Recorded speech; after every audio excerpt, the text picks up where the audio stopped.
But, sir, my point is about the focus of our current administration. And if you use resources, but most importantly, if you put people on the task of dealing, let's say, with the massive influx of illegal immigration, then they're going to be distracted from doing their core job of keeping Americans safe in response to a disaster. Each of us, this is true of me, it's true of everybody in the world, we only got so much time to focus, and there's only so much time in the day. And if you take FEMA and you turn it into an agency that resettles illegal immigrants, that's going to take their focus away from keeping people safe after a hurricane. That's basic human reality. And I think there's no way around it. Now, what the fact checkers say, and we'll sort of, we'll try to be as fair to the other side as possible, my friends. What the fact checkers will say is, well, there's a bucket of money that goes to illegal immigrants, and that's a different bucket of money that goes to disaster relief. Well, I'm sure the Biden administration has never moved money from one bucket to the other. In 3.5 years, we know that Kamala Harris and Joe Biden are more than willing to move money from one bucket to another if it suits their purpose. They ought to be moving money to the bucket that supports American citizens in the wake of these terrible storms. That's what I would like them to do. But the final point I want to make about this is just bureaucratic focus. Look, I've seen a lot of wild stuff out there on the internet. The problem with what I've seen from the Biden administration is that they're not focused on getting resources to people that need it. When Kamala Harris is out at a fundraiser in San Francisco, meanwhile North Carolina is drowning, North Carolinians have every right to say, where the hell is our vice president and why isn't she focused on us? That focus has got to change. Why should African-American Michiganders vote for the Trump-Vance ticket? Well, we've got a great number of Black Americans in this crowd right now. They could probably answer that question better than I could, but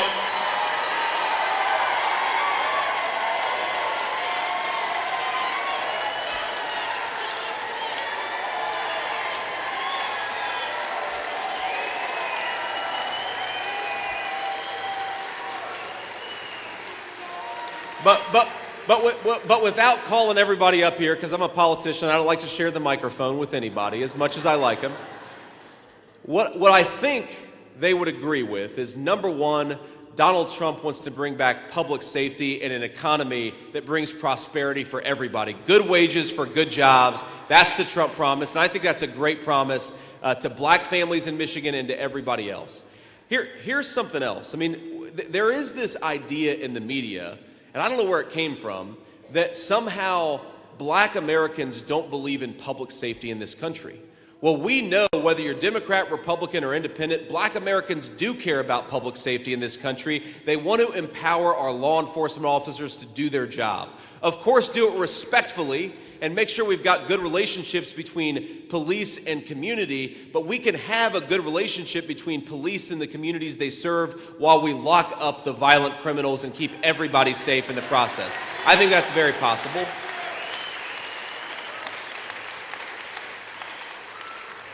And look, I mean, the story of Black Americans, especially in the city of Detroit, is actually very similar to the story of Appalachian white Americans who came from West Virginia, Kentucky, Tennessee.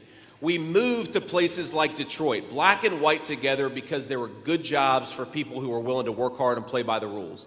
And it wasn't always perfect, but for a generation in this country, people, Black and white, worked together, raised their families, built things in this country, and created prosperity for the entire country. And if you...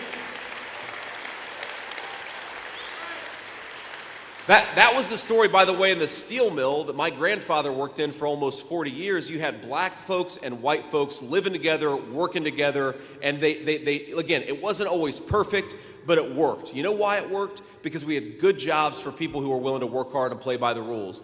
The destruction of the manufacturing economy in the state of Michigan has been disastrous for Black Americans, and it's been disastrous for a lot of middle-class white Americans too. We can make things in this country again. We can build things in the United States of America again, and when we do, it's going to bring prosperity to Black and white alike.